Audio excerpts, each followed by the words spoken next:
Yeah, my name's Lester. I'm from the UK. I build AFVs, some aeroplanes, but mainly AFVs, Stingel AFVs and some dioramas. I work for a lighting company, which I do research and development work for LED lights.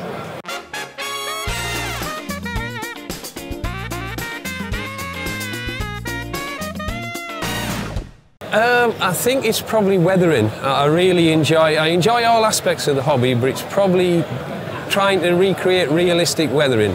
I like to do earth and dust effects. I think certain times, if you look at a model from a reference point of view, you get a reference picture from an original model and try to recreate that dust effect, the dirt effect, everything in that photograph to try and recreate as near as possible on my models, and that's probably what I'm known most for, I would say.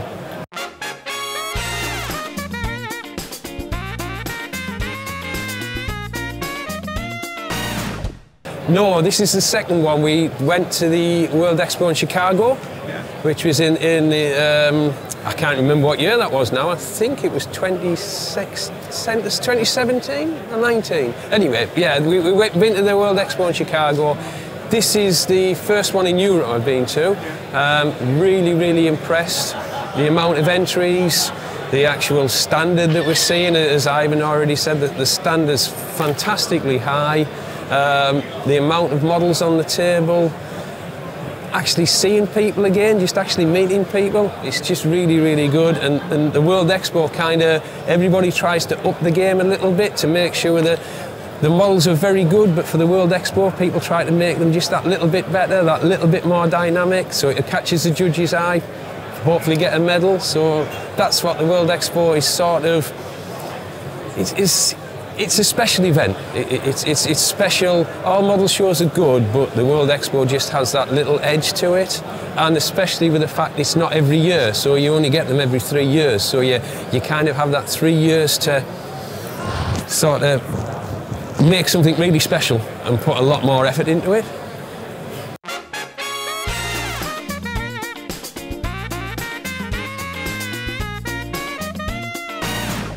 Yeah. Classified. It's classified. Is it? But no one will see. I've been telling everybody where it is. No. Yeah. Probably it's France. It's hopefully going to be France.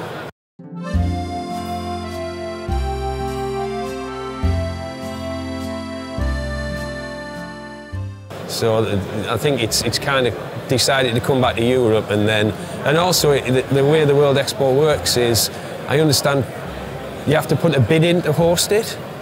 So it all depends how many bids they get and where it's at and who's got the strongest bid, which is going to be the best place for the World Expo. So it should. So for the time being, what I've heard is not yet confirmed, but so far is France would be bid. So yeah. Most probably. Versailles. Yeah.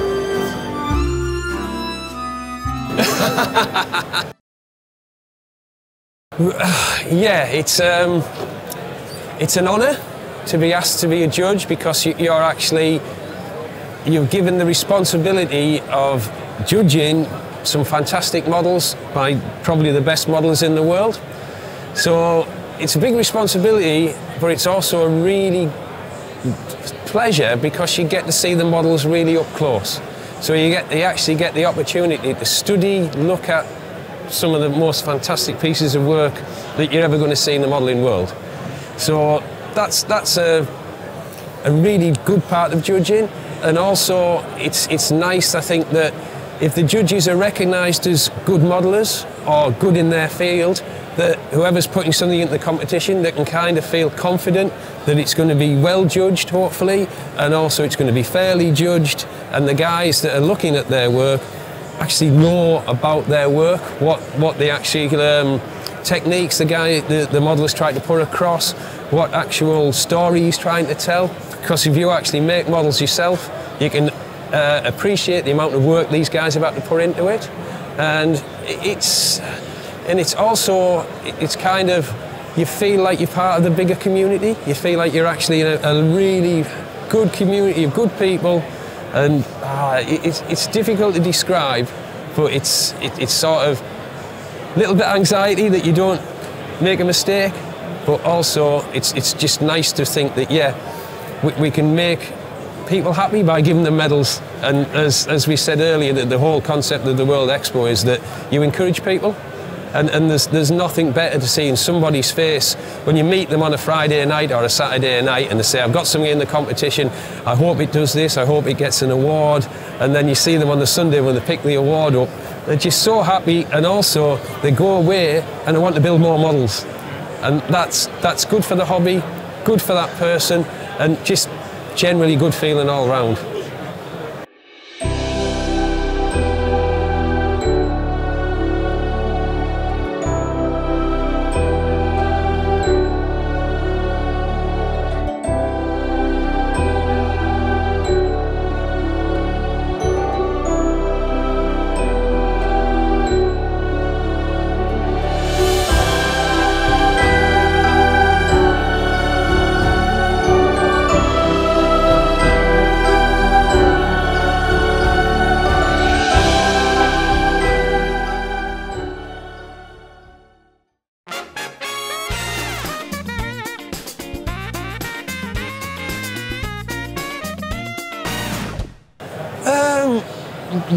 Surprise, not so much surprise, but more an actual appreciation of the quality of everything. Everybody's just seemed to put that extra 10% in to bring it to a show like World Expo. So there wasn't anything that you would go, wow, that's amazing, because everything was such a high standard. So that was really good to see, and it wasn't this you were saying, oh, that one there is so much better than the rest. It's almost as if it's like very, very tiny differences between something that gets a gold medal, a silver medal, or a bronze medal. And that's really, really good for the hobby, because everybody's learning, progressing, and they're actually, it's not that it's almost even people that are relatively new to the hobby, that there's so much good information out there now with the internet, Facebook. People can meet modellers all over the world. They're getting to learn new tricks and techniques that they're almost coming in at a very, very high standard, and that can only be good. And that, as well as people are coming into the hobby at such a high standard, the people that are already in the hobby think, I need to do more. I need to go, you know, I need to put more effort in. Okay. And the more effort people put in, the better the results, the more happier they are with the models, and it pays off with what you see on the competition tables.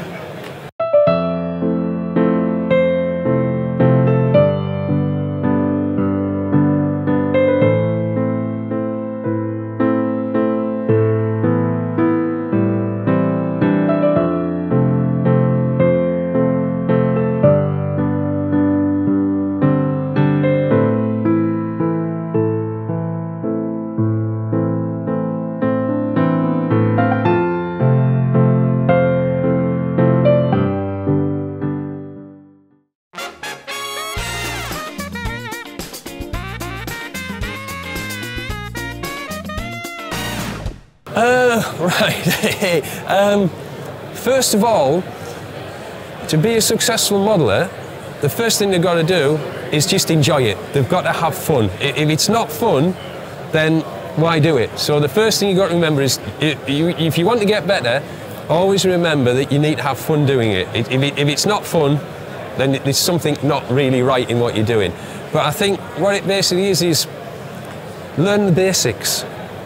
There's a lot of information out on the internet now about painting techniques, new this, that and the other. But you've got to really learn from a base model, put it together properly, make sure there's no seams, make sure there's nothing out of a line or something doesn't fit. And then, once you've got that baseline, you can start experimenting. Try different techniques, try different materials. You know, a lot of people think, oh, I'll copy this off a video. Don't just copy it, adapt it to what works for you. And you can say, right, do I use oils, do I use acrylics, do I use enamels? Use all three, just learn and adapt and try things. And sometimes the best models or the best techniques come from a mistake. So there's no such thing as doing a wrong model. It's just if you do something you think isn't right, by trying to fix it, you actually learn a new technique, or you learn something you think, oh yeah, that's really good. So I don't think there's anything that you can say there's a set steps to doing things. It's just be observant, talk to other modelers. Guys, if you want to progress in the hobby and you've got an opportunity in the World Expo, just come up and ask people about the models. And the guys here are more than happy to tell you what the techniques to use, what they would recommend. Even just come and have a look at their models and say, look, I did this, I've done this, this is how you do this. There's loads of demonstrations going on everywhere. Just go and listen to the demonstrations, talk to people, and that's just... Don't close your mind off to any technique. Be prepared to try different things and above all enjoy it. That's probably what I would say.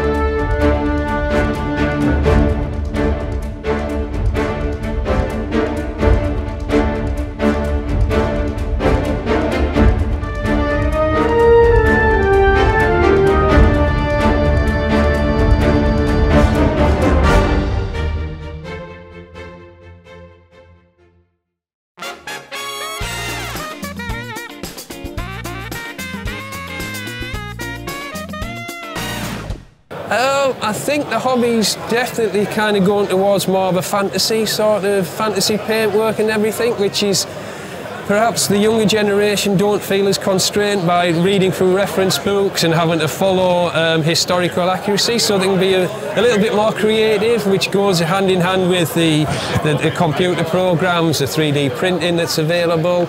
But I still think as well a lot of the traditional kind of aircraft modelling, armour modelling, that'll still carry on because people are saying that the modeller's getting older and they're not seeing younger people coming into the hobby. There are younger people coming into the hobby, that maybe it's just not as prominent at the shows at the moment. So they're kind of learning the hobby, they're kind of thinking, yeah, I'm getting a bit better at it, I'll attend a show. And you can see here this weekend, there is a younger contingent, and they're very passionate about the hobby.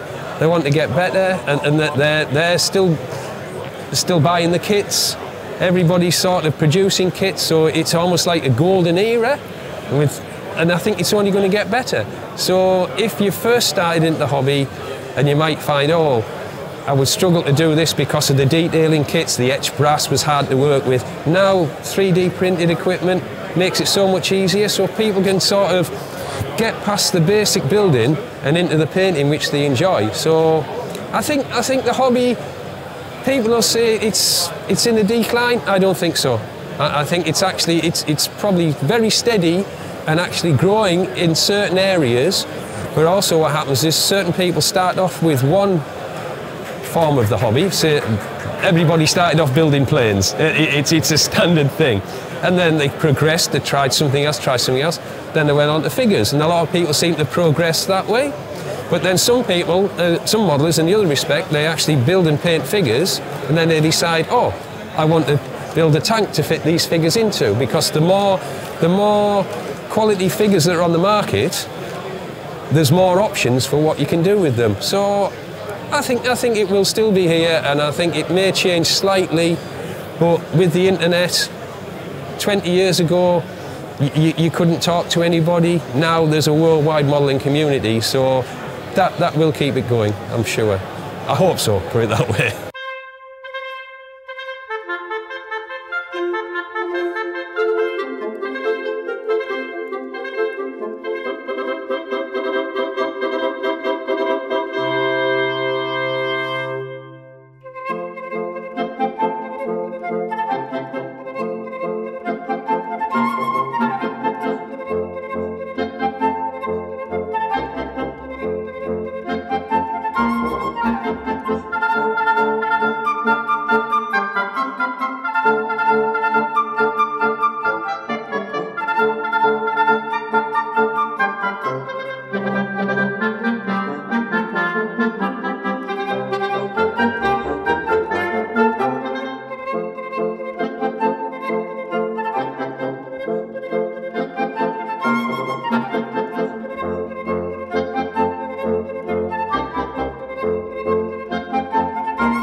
Yeah, you used to get a magazine and all you would see of the shows was 3 or 4 pictures in the magazine, and you were like, read over them pictures, read them again, where now you can go online and there's a mountain of inspiration, you know, if you want to know something, you can go on the internet, ask people questions.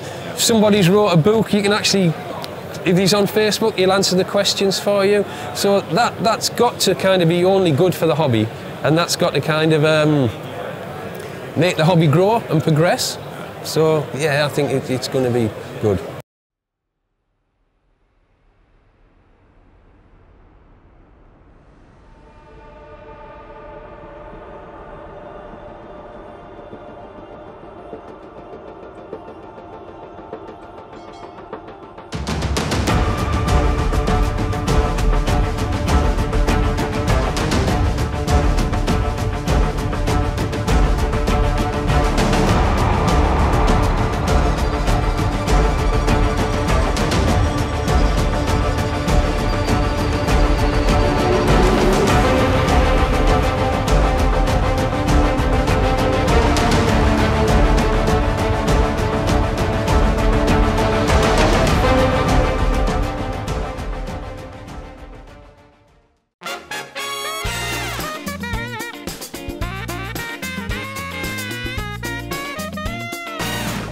Oh, make more models and more time, basically. But no, I want to kind of try some different subjects. I want to try some different techniques. And what tends to happen is sometimes you can master or get good at one particular technique, and then you've got to say, right, that's in my toolbox, and I'm going to try something else now. So it's a little bit of experimentation, a little bit of continuing what I'm doing already, some different subjects, maybe some aircraft even. But can you weather an aircraft like you weather an AFV? There's only one way to find out, by trying to do it. So that's what I'm thinking of doing. And again, just enjoy it. Just enjoy me model making, because it's after a hard day's work, there's nothing better than going in your model room, sitting at the bench painting for a couple of hours, and you're in your own little world, and it's just so relaxing. So more modelling, try to improve, because you've always got to try and improve, maybe some different subjects.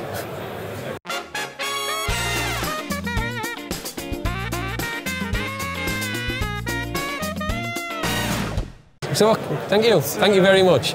I appreciate it.